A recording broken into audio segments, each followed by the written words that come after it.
Bonjour, bienvenue à cette présentation de la deuxième partie du logiciel DIMCE. Nous allons aborder l'onglet Personnalisation. Si vous souhaitez étudier un projet de communauté d'énergie, vous avez différents types d'énergie renouvelable, du solaire mais aussi de l'éolien, voire une cogène. Ou alors vous avez des installations solaires très différentes, avec des producteurs ayant de très grandes surfaces de production et d'autres avec de petites installations. Il sera dès lors intéressant de personnaliser la simulation de votre CE. C'est l'objectif du deuxième onglet. Qu'est-ce que vous avez dans cet onglet? Vous avez d'abord la possibilité d'ajouter des membres à votre CE, qui peut être à la fois consommateur et producteur, ou uniquement producteur, ou encore uniquement consommateur. Le premier champ à remplir, c'est le nom du membre. Ensuite, vous avez un champ pour sa consommation annuelle. Vous avez deux possibilités, soit lui attribuer un profil dit particulier, c'est-à-dire avec une consommation relativement bien répartie les week-ends sur les différentes plages horaires, et le reste de la semaine plutôt une consommation en matinée et en fin de journée.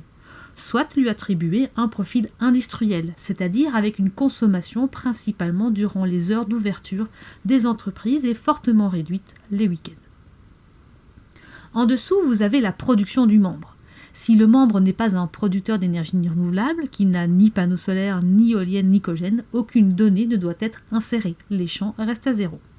En revanche, si le membre dispose d'une éolienne, d'une puissance par exemple de 4 kW, il vous suffit d'introduire le nombre 4 dans le champ pour représenter cette production. Vous pouvez également rajouter une batterie, si le membre est équipé d'une batterie liée à son installation de production. La batterie ne sert ici qu'à emmagasiner l'énergie produite par son installation de production pour être consommée par le membre lorsque la production n'est plus suffisante.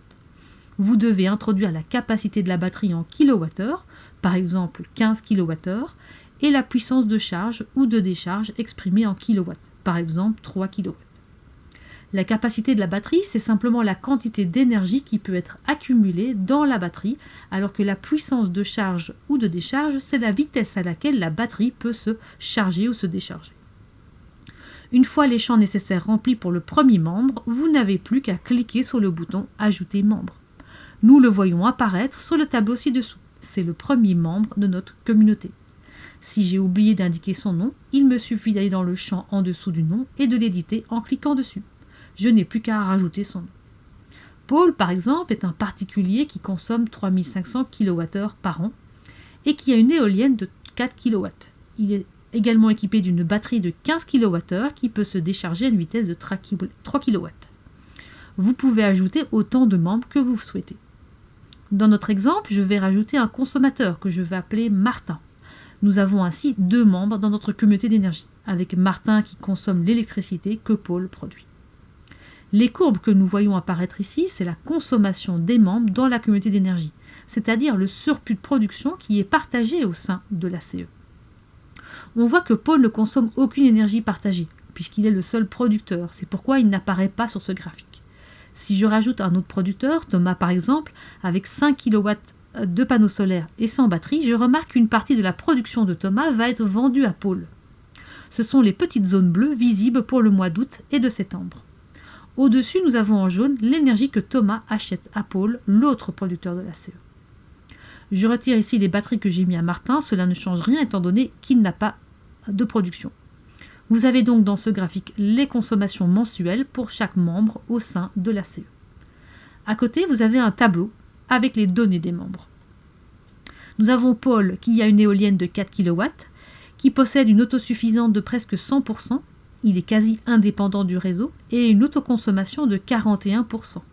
La colonne suivante indique l'énergie qu'il achète à la CE en kWh, en pourcentage et en euros. Pour Paul, c'est moins de 1% de sa consommation, ce qui ne représente qu'un gain de 2 € pour lui. Sur la colonne suivante, c'est l'énergie qu'il vend à la CE. Il vend 28% de sa production à la CE, ce qui lui fait un gain net de 135 €, le reste étant réinjecté sur le réseau, faute de consommateurs suffisants. Pour Martin, qui n'a pas de production, nous n'avons aucune autosuffisance et aucune autoconsommation personnelle. En revanche, on voit qu'il peut acheter à la CE de l'électricité, et cette énergie achetée représenterait 61% de sa consommation annuelle, permettant 139 € de gain net annuel. L'électricité dans la CE étant moins chère à l'achat que via son fournisseur classique, 9 centimes au lieu de 15 centimes. Les données de Thomas sont également disponibles. Remarquez que Thomas a 38% d'autosuffisance, c'est nettement inférieur aux 97% de Paul, car il s'agit ici d'une production photovoltaïque et non d'une éolienne comme chez Paul. Et ce malgré une puissance installée plus élevée. Thomas est notre deuxième consommateur dans la communauté. Il devrait acheter 29% de sa consommation annuelle au sein de l'ACE et revend 17% de sa production au sein de l'ACE. On est ici dans une interface permettant la personnification des profils et une visualisation des échanges potentiels, ce qui permet d'évaluer les gains envisageables pour chacun des membres. Par contre, si vous retournez dans l'onglet Simulation et que vous choisissez Simulation sur CE personnalisé, c'est la CE que j'ai personnalisée dans l'onglet Personnaliser CE qui sera utilisée. Cela vous permet d'évaluer le nombre de membres profil type citoyen que je peux rajouter à ma CE personnalisée.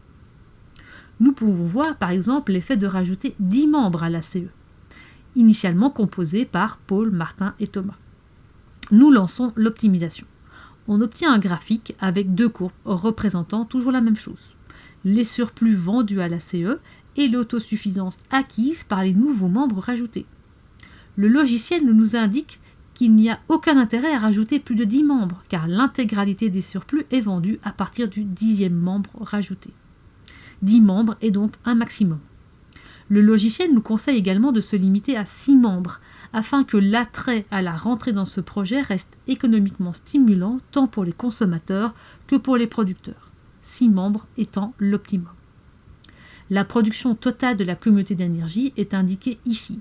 Les autres champs ne sont plus éditables car nous utilisons les données de l'ACE personnalisée.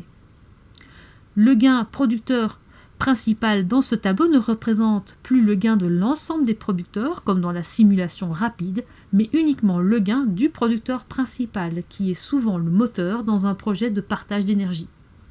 Dans notre cas, il s'agira de Paul qui pourra vendre 2395 kWh au sein de l'ACE. Voilà pour la présentation générale de DIMCE. Nous allons terminer notre présentation en abordant maintenant certaines fonctionnalités intéressantes du logiciel. La première fonctionnalité est la sauvegarde via l'exportation. L'exportation de votre projet de communauté d'énergie personnalisé va vous permettre de sauvegarder votre travail sous format XLS. Il vous suffit de cliquer sur le bouton « Exporter fichier CE ». Vous n'avez plus qu'à choisir le dossier dans lequel vous voulez sauvegarder votre CE et nommer votre fichier. Votre fichier apparaîtra dans le dossier choisi. Vous pouvez ensuite l'ouvrir avec Excel, soit avec DIMCE en l'important. Vous pouvez très bien choisir de travailler les données préalablement via Excel. Le bouton « Effacer la CE » vous permet de remettre à zéro l'interface de personnalisation avec une confirmation. Attention, il est important d'exporter votre projet avant d'effacer les données car il n'y a aucune sauvegarde automatique. Via le bouton « Importer fichier CE », vous pouvez aller rechercher vos projets sauvegardés. Et enfin, le bouton « Effacer un membre ». Il suffit pour cela de sélectionner préalablement le membre à effacer sur le tableau et d'appuyer sur ce bouton. Il y a de nouveau une confirmation car si les données ne sont pas sauvegardées, le membre sera perdu ainsi que ses données. Pour sauvegarder le tableau de résultats de la simulation personnalisée, vous devez aller dans le menu Fichier et sélectionner Exporter les informations de la CE personnalisée. Vous pouvez sauvegarder de la même manière le tableau avec les valeurs de l'optimisation, visibles sur l'autre interface, toujours sur format XLS. Pour exporter les graphiques, vous avez un menu qui apparaît juste au-dessus, avec notamment la disquette qui permet de sauvegarder le graphique actif en format PNG. Vous pouvez également zoomer dans le graphique, prendre des points de référence pour avoir des valeurs. Pour revenir à la vue initiale, il vous suffit d'appuyer sur la maison. Vous avez dans les graphiques disponibles celui de la facture des consommateurs. Elle permet de visualiser les différents postes de leur facture et de voir l'effet de rejoindre une CE. Vous avez le même graphique pour le producteur avec cette fois-ci en négatif sa réduction de facture grâce à une meilleure valorisation de son surplus au sein de la CE. Attention, nous n'évaluons pas ici le prosumeur qui bénéficie encore de la compensation jusque 2030, appelé aussi le compteur qui tourne à l'envers. Nous ne comparons que les factures d'un prosumeur sans compensation c'est-à-dire pour les installations après le 31 décembre 2023, avec celle d'un prosumer au sein d'une CE. Pour terminer, à côté du menu Fichier, nous avons une aide qui vous rappelle les fonctions principales du logiciel. Vous pouvez aussi cliquer sur À propos de DIMCE. Vous y trouverez une adresse mail ou nous contacter pour toute question ou difficulté. Ainsi s'achève notre vidéo de présentation de DIMCE. Nous espérons qu'il vous sera utile.